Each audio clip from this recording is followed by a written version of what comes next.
เรื่องย่อละครดาวเรืองจินตวัฒน์หรือจิ๋นปลัดหนุ่มใหม่ไฟแรงลูกชายของจันทราและเป็นพี่ชายของจุลมณีหรือโจงถูกส่งตัวไปเป็นปลัดที่ต่างจังหวัดด้วยความที่เรียนจบใหม่จึงไฟแรงบอกกับจันทราว่าตนหมายมั่นปั้นมือจะไปพัฒนาหมู่บ้านด้วยกำลังและวิชาที่ได้ร่ำเรียนมาโดยหารู้ไม่ว่าสิ่งที่จะเจอภายหน้านั้นไม่ว่าจะพลิกตำราจากสถาบันไหนก็หาได้แก้ไขเรื่องราวอันวุ่นวายของหมู่บ้านนี้ได้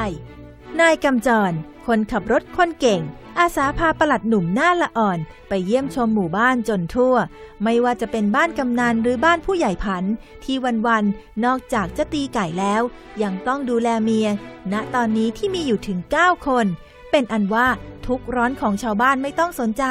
แค่เรื่องในมุ้งก็ยุ่งพอทนผู้ใหญ่มีลูกชายอยู่1 คนที่ชื่อว่านายสุวรรณมาลีหรือนายวันออกจากกองปราบมาเป็นนายร้อยรับจ้างตามหาควายหายหรือไม่ก็ขโมยควายซะเองเรื่องราวแปลกๆของหมู่บ้านนี้ยังไม่มีเท่านั้นนายกำจรยังบอกอีกว่าหากจินตวัฒน์ต้องการจะพัฒนาหมู่บ้านนี้ทางที่ดีต้องพัฒนาบ้านไอ้เรืองก่อนดาวเรืองหรือไอ้เรืองหากินสารพัดเพื่อเลี้ยงดูบานชื่นผู้เป็นแม่และส่งเสียพี่ชายคนเดียวคือพฤกษ์ที่ร่ำเรียนจนใกล้จบผู้พิพากษาในเร็ววันนี้เมื่อนายกำจรพาจินตวัฒน์มาที่ร้านกาแฟ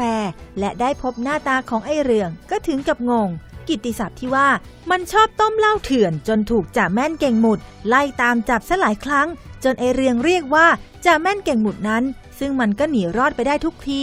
ไหนจะเรื่องการพนันทั้งไพ่ไฮโลถั่วโปสารพัดรวมอยู่ในตัวของเด็กสาวตัวเล็กๆคนนี้น่ะเหรอจินตวัฒน์ระวังท่าทีอยู่เสมอในการพบกันครั้งแรกกับไอ้เรืองเพราะไม่แน่ใจในคำโพรรณนาของนายกำจรว่าจะจริงเท็จอย่างไรจนทำให้ไอ้เรืองนึกขันในใจว่าผู้ชายคนนี้น่ะเหรอที่จะมาเป็นปลัดหน้าใหม่ไอ้เรืองก็เลยตกลงปลงใจเรียกปลัดหน้าใหม่จอมแหย่คนนี้ว่าปลัดหน้าขี้ไก่อิทธิพลของไอ้เรืองแผ่ไปทั่วหมู่บ้านเพราะนอกจากมันจะเก่งกล้าฉลาดมีไหวพริบสารพัดที่สำคัญมันยังเป็นขวัญใจของไอ้วันลูกผู้ใหญ่ผันถึงขนาดไอ้วันประกาศห้ามใครแตะต้องไอ้เรืองเด็ดขาดเพราะมันหลงรักไอ้เรืองตั้งแต่เรียนประถมแต่จนบัดนี้ขาอ่อนไอ้เรืองสักนิดไอ้วันก็ยังไม่เคยได้เห็นซ้ำร้ายไอ้เรืองกับไอ้วันยังเป็นคู่แข่งเรื่องขายเหล้าเถื่อนกันอีกตั้งหากจินตวัฒน์หาทางจับไอ้เรืองเรื่องต้มเหล้าเถื่อนให้ได้แต่สุดท้ายนอกจากจินตวัฒน์จะถูกไอ้เรืองตีหัวจนแตกแล้วไอ้เรืองยังแบกไหเหล้าหนีหายไปกับไอ้เพี้ยนสมุนมือหนึ่งของไอ้เรืองต่อหน้าจินตวัฒน์อีกด้วยกำนันเทิมถูกงูกัดตายอย่างกระทันหันเหตุนี้เองจึงต้องมีการเลือกตั้งกำนันขึ้นมาใหม่ไอ้วันเดินเครื่องสนับสนุนผู้เป็นพ่ออย่างเต็มที่เพื่อที่จะได้เป็นกำนันส่วนไอ้เรืองก็ถือหางอดีตหลวงตาคงพี่ชายร่วมสายเลือดเดียวกับผู้ใหญ่ผันขึ้นเป็นคู่แข่งในการเลือกตั้งไอ้วันต้องใช้เงินจำนวนมากเพื่อหาเสียงให้พ่อส่วนไอ้เรืองก็ใช้กลยุทธ์การเป็นนักเทศน์เก่าของหลวงตาคงหาเสียงแบบเงียบๆเรียกคะแนนสงสารได้ไม่น้อยไอ้เรืองให้เหตุผลกับจินตวัฒน์ในการส่งหลวงตาคงเป็นคู่แข่งว่า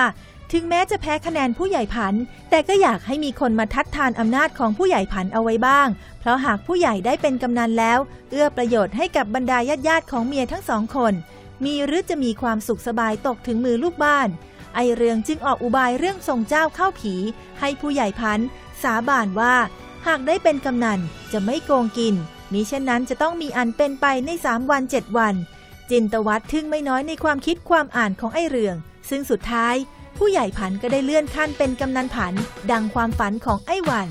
ไอเรืองเริ่มแวะเวียนมาหาปลัดบ่อยขึ้นทั้งที่ทำงานและที่บ้านเสมือนปลัดเป็นเพื่อนเล่นคนหนึ่งถึงแม้ไอเรืองจะเริ่มจับสังเกตได้ว่าแววตาที่จินตวัฒน์มองมานั้นมีความในอะไรลึกๆอยู่แต่ไอเรืองก็ทำเป็นไม่รู้ไม่ชี้ความรักที่เริ่มก่อตัวของปลัดหนุ่มหล่อกับสาวสวยจอมแก่นจะเป็นอย่างไรต่อไปติดตามความรักท่ามกลางความชุลมุนในหมู่บ้านนี้ในดาวเรืองทางไทยทีวีสีช่อง 3ชอบต้มเหล้าเถื่อนจนถูกจ่าแม่นเก่งหมุดไล่ตามจับซะหลายครั้งจนไอเรืองเรียกว่าจ่าแม่นเก่งหมุดนั้นซึ่งมันก็หนีรอดไปได้ทุกทีไหนจะเรื่องการพนันทั้งไพ่ไฮโลถั่วโปสารพัดรวมอยู่ในตัวของเด็กสาวตัวเล็กๆคนนี้น่ะเหรอจินตวัฒน์ระวังท่าทีอยู่เสมอในการพบกันครั้งแรกกับไอเรืองเพราะไม่แน่ใจในคำโพรรณนาของนายกำจรว่า จะจริงเท็จอย่างไรจนทำให้ไอ้เรืองนึกขันในใจว่าผู้ชายคนนี้น่ะเหรอที่จะมาเป็นปลัดหน้าใหม่ไอ้เรืองก็เลยตกลงปลงใจเรียกปลัดหน้าใหม่จอมแย่คนนี้ว่าปลัดหน้าขี้ไก่อิทธิพลของไอ้เรืองแผ่ไปทั่วหมู่บ้านเพราะนอกจากมันจะเก่งกล้าฉลาดมีไหวพริบสารพัดที่สำคัญมันยังเป็นขวัญใจของไอ้วันลูกผู้ใหญ่พันถึงขนาดไอ้วันประกาศ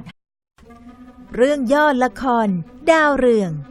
จินตวัฒน์หรือจิ๋นปลัดหนุ่มใหม่ไฟแรงลูกชายของจันทราและเป็นพี่ชายของจุลมณีหรือโจงถูกส่งตัวไปเป็นปลัดที่ต่างจังหวัดด้วยความที่เรียนจบใหม่จึงไฟแรงบอกกับจันทราว่าตนหมายมั่นปั้นมือจะไปพัฒนาหมู่บ้านด้วยกำลังและวิชาที่ได้ร่ำเรียนมาโดยหารู้ไม่ว่าสิ่งที่จะเจอภายหน้านั้นไม่ว่าจะพลิกตำราจากสถาบันไหนก็หาได้แก้ไขเรื่องราวอันวุ่นวายของหมู่บ้านนี้ได้นายกำจรคนขับรถคนเก่งอาสาพาปลัดหนุ่มหน้าละอ่อนไปเยี่ยมชมหมู่บ้านจนทั่วไม่ว่าจะเป็นบ้านกำนันหรือบ้านผู้ใหญ่พันที่วันๆนอกจากจะตีไก่แล้วยังต้องดูแลเมียณตอนนี้ที่มีอยู่ถึง9คนเป็นอันว่าทุกร้อนของชาวบ้านไม่ต้องสนใจแค่เรื่องในมุ้งก็ยุ่งพอทนผู้ใหญ่มีลูกชายอยู่1คนที่ชื่อว่านายสุวรรณมาลีหรือนายวันออกจากกองปราบมาเป็นนายร้อยรับจ้างตามหาควายหายหรือไม่ก็ขโมยควายซะเองเรื่องราวแปลกๆของหมู่บ้านนี้ยังไม่มีเท่านั้นนายกำจรยังบอกอีกว่าหากจินตวัฒน์ต้องการจะพัฒนาหมู่บ้านนี้ทางที่ดีต้องพัฒนาบ้านไอ้เรืองก่อนดาวเรืองหรือไอ้เรืองหากินสารพัดเพื่อเลี้ยงดูบานชื่นผู้เป็นแม่และส่งเสียพี่ชายคนเดียวคือพฤกษ์ที่ร่ำเรียนจนใกล้จบผู้พิพากษาในเร็ววันนี้เมื่อนายกำจรพาจินตวัฒน์มาที่ร้านกาแฟและได้พบหน้าตาของไอ้เรืองก็ถึงกับงงกิตติศัพท์ที่ว่ามันชอบจำนวนมากเพื่อหาเสียงให้พ่อส่วนไอ้เรืองก็ใช้กลยุทธ์การเป็นนักเทศน์เก่าของหลวงตาคงหาเสียงแบบเงียบๆเรียกคะแนนสงสารได้ไม่น้อยไอ้เรืองให้เหตุผลกับจินตวัฒน์ในการส่งหลวงตาคงเป็นคู่แข่งว่าถึงแม้จะแพ้คะแนนผู้ใหญ่ผันแต่ก็อยากให้มีคนมาทัดทานอำนาจของผู้ใหญ่ผันเอาไว้บ้างเพราะหากผู้ใหญ่ได้เป็นกำนันแล้วเอื้อประโยชน์ให้กับบรรดาญาติของเมียทั้ง2คนมีหรือจะมีความสุขสบายตกถึงมือลูกบ้านไอเรืองจึงออกอุบายเรื่องส่งเจ้าเข้าผีให้ผู้ใหญ่ผันสาบานว่าหากได้เป็นกำนันจะไม่โกงกินมิเช่นนั้นจะต้องมีอันเป็นไปใน3 วัน 7 วันจินตวัฒน์ทึ่งไม่น้อยในความคิดความอ่านของไอเรืองซึ่งสุดท้ายผู้ใหญ่ผันก็ได้เลื่อนขั้นเป็นกำนันผันดังความฝันของไอ้วันห้ามใครแตะต้องไอ้เรืองเด็ดขาดเพราะมันหลงรักไอ้เรืองตั้งแต่เรียนประถมแต่จนบัดนี้ขาอ่อนไอ้เรืองสักนิดไอ้วันก็ยังไม่เคยได้เห็นซ้ำร้ายไอ้เรืองกับไอ้วันยังเป็นคู่แข่งเรื่องขายเหล้าเถื่อนกันอีกตั้งหากจินตวัฒน์หาทางจับไอ้เรืองเรื่องต้มเหล้าเถื่อนให้ได้แต่สุดท้ายนอกจากจินตวัฒน์จะถูกไอ้เรืองตีหัวจนแตกแล้วไอ้เรืองยังแบกไหเหล้าหนีหายไปกับไอ้เพี้ยนสมุนมือหนึ่งของไอ้เรืองต่อหน้าจินตวัฒน์อีกด้วยกำนันเทิมถูกงูกัดตายอย่างกระทันหันเหตุนี้เองจึงต้องมีการเลือกตั้งกำนันขึ้นมาใหม่ไอ้วันเดินเครื่องสนับสนุนผู้เป็นพ่ออย่างเต็มที่เพื่อที่จะได้เป็นกำนัน